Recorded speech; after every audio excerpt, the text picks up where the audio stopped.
doit faire girer les cadres sur le Coran. Pourquoi girer sur la Constitution? Pourquoi girer sur la Bible? Quand vous savez qu'au fond de vous-même, vous ne respecterez pas votre serment. Le serment est sacré,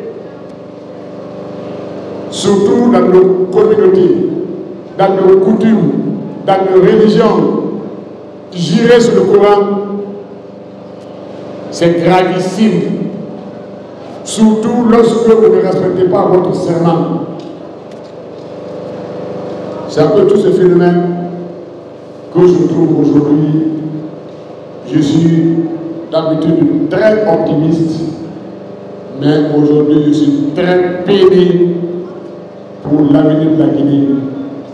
Parce que les vrais problèmes de développement, les vrais problèmes qui concernent les citoyens, c'est les routes, c'est l'eau, c'est l'électricité, c'est la sécurité, c'est l'habitation et c'est les vivres.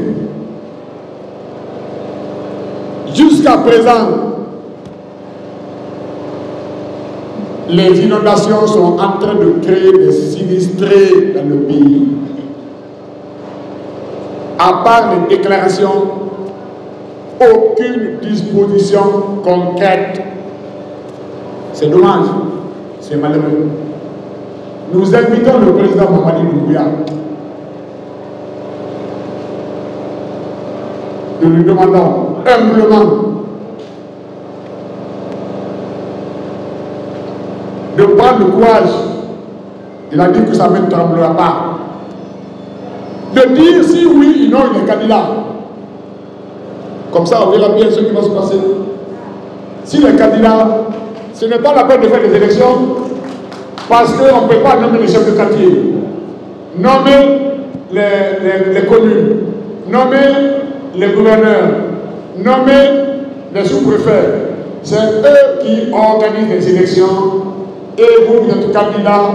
Quel est le sous-préfet qui a le toupet de dire que le président candidat n'est pas élu dans son sous-préfecture? C'est possible? Alors, on doit gaspiller nos maigres ressources à faire des semblants d'élections. Si le président ne veut pas d'élection, alors de là, il n'a qu'à dire au peuple de Guinée, il n'y a pas d'élection. Où je suis candidat, on apprécie. Mais si je dois donner encore un conseil, ce qui était mieux pour les dirigeants actuels, c'est de faire asseoir tout le monde autour de la même table. Qu'on s'entende sur quelque chose. Comment nous allons partager le gâteau de la Guinée, le gâteau guinéen, comment on va le cuire, comment on va le manger. Comme Kassoui aimait à le répéter, nous allons partager la prospérité. Actuellement, ce n'est pas la prospérité qu'on partage, c'est la souffrance des routes qu'on partage. Mais certains souffrent plus que d'autres. Moi, j'ai ma voiture privée. Si je casse les ressorts, c'est moi qui finance la réparation. Mais lui, vous avez la voiture verte, IT, tant pis qu'elle se casse, que les ressorts soient cassés, ce n'est pas vous qui payez la voiture, ce n'est pas vous qui payez le carburant, ce n'est pas vous qui entretenez, ce n'est pas vous qui réparez les produits cassés. C'est la seule différence. Et je prie Dieu. Je prie Dieu d'éloigner autour de tout dirigeant l'entourage opportuniste malhonnête. Si vous avez un entourage opportuniste malhonnête,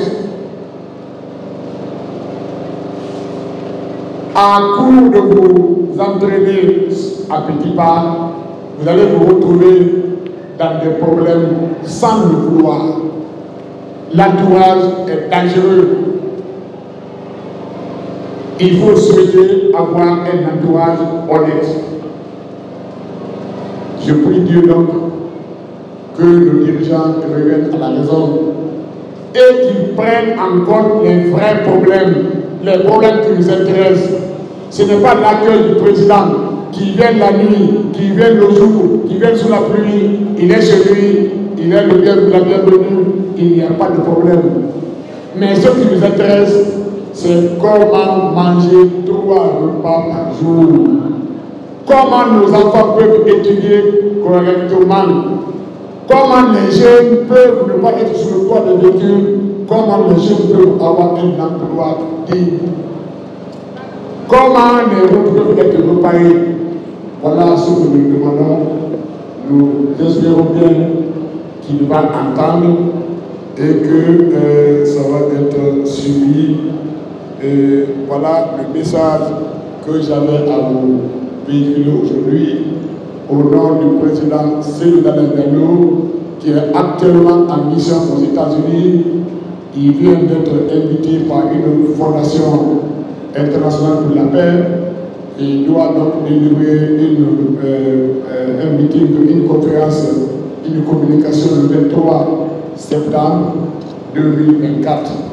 Je vous souhaite un très bon séjour et je vous prie de dire vive l'UFDG. Vive l'UFDG.